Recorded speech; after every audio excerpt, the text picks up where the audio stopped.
and it actually starts on line 9.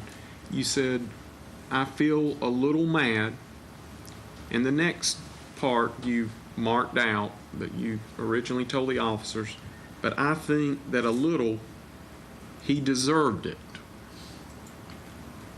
And that was referring to your husband, is that correct?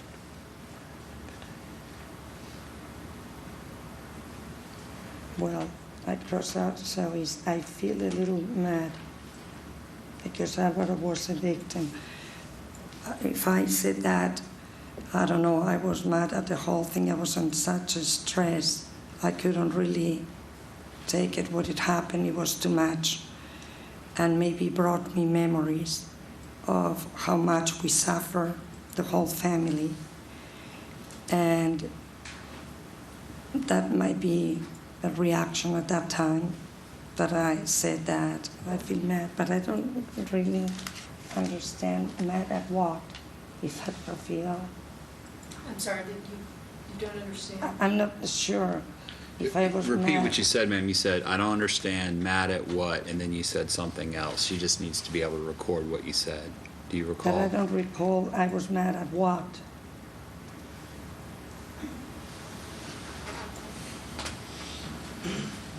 I feel a little mad that I was a victim.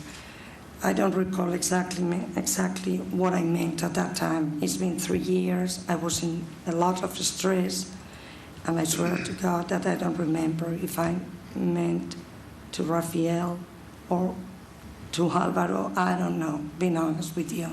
Okay. And then we'll go down to the next paragraph that starts on April 20th, 2006. Mm-hmm. It reads, on April 20th, 2006, Alvaro was wearing his uniform, and his dad asked why. Alvaro said because he had gained weight. Alvaro pointed his gun at his dad to scare him. Alvaro felt powerful, and Dad stopped Alvaro from committing suicide. And you said, he said Dad was crying, and I had the power. Alvaro told me that for one split second I had thought of killing Dad, but I said I couldn't because it's murder. So Alvaro told you that by having the gun pointing it at your husband back on April 20th, it gave him the power?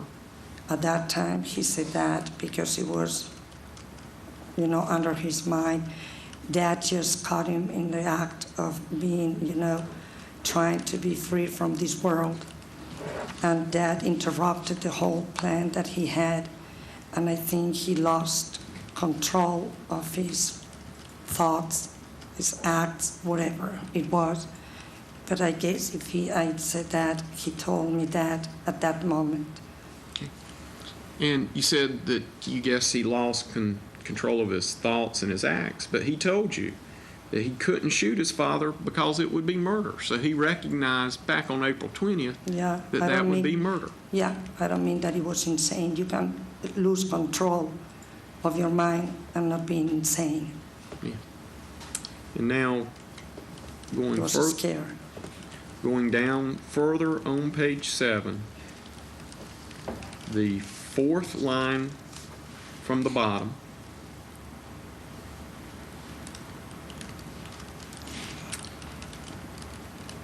Reads, Alvaro said, I'm happy to see Dad suffer and cry. Where? I don't recall saying that, although it's written. Remember that this is written not by me. It's written by somebody else. Yeah. May I approach? I'm sorry, go ahead. Yeah. No, maybe approach, please. May I approach the witness? Yeah, because I don't understand what you're talking about. Yes, you may.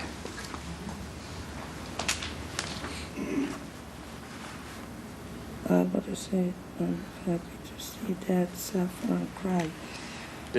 I swear to God that I don't remember I said those words. Okay. But you signed this statement after it was shown to you, and And adopted it as your statement, didn't you? And this was the Your first Honor, week, I right? believe it's proper to ask if she signed it, but in terms of characterizing it as adopting it as a her statement, I think that's not appropriate. Overruled. But if you would question the witness from a seated position, thank you.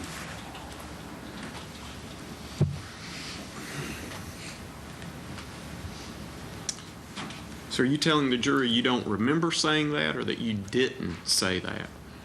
I don't remember to say that, and also I believe, since this is not my handwriting, you know, maybe there was a misunderstanding or something, but I don't think that Alvaro should say that to me. Said that to me. I don't believe that he could say that to me, and I don't remember saying that. I swear to God. Okay. Well, isn't it true that you realize now that if Alvaro said that, that indicates that he killed his father for reasons other than the reasons. Objection, Your Honor, in the form of that question. Well, need to hear the question first. Ms. Castillo, Yes. you've testified numerous times that Alvaro said he killed his father because God told him to, haven't you? That he had a call from God, that he had that sacrifice. Yeah. But you realize that if Alvaro said, I'm happy to see Dad suffer and cry, That's- let me finish the question. That's not a call from God.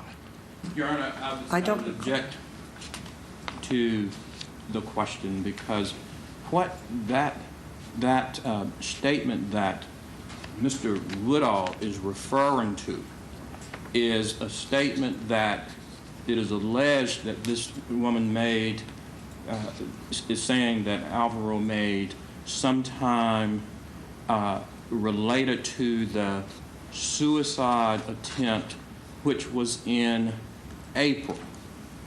And I think the record is clear that this development and this issue about this calling from God and his belief that God wanted him to do certain things developed some time after that suicide attempt. And I think it's misleading to phrase this question in this way to this witness. Your Honor, I just point out that the defense has been developing a case that the defendant did not realize what he's doing. This evidence goes directly as far back as April that he had developed hatred and ill will toward his father, and that it did not have anything to do with a calling from God. Objections overruled.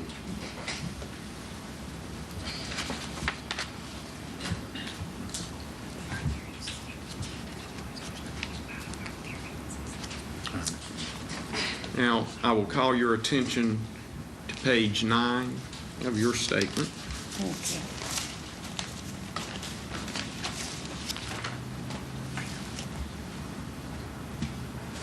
And this begins on line 7. The first words are after hospital stay. Do you see that? From line 7? Yes, ma'am. After hospital stay, yes. You told the officers after hospital stay, he stayed 10 days. He was happy to be home, not suicidal.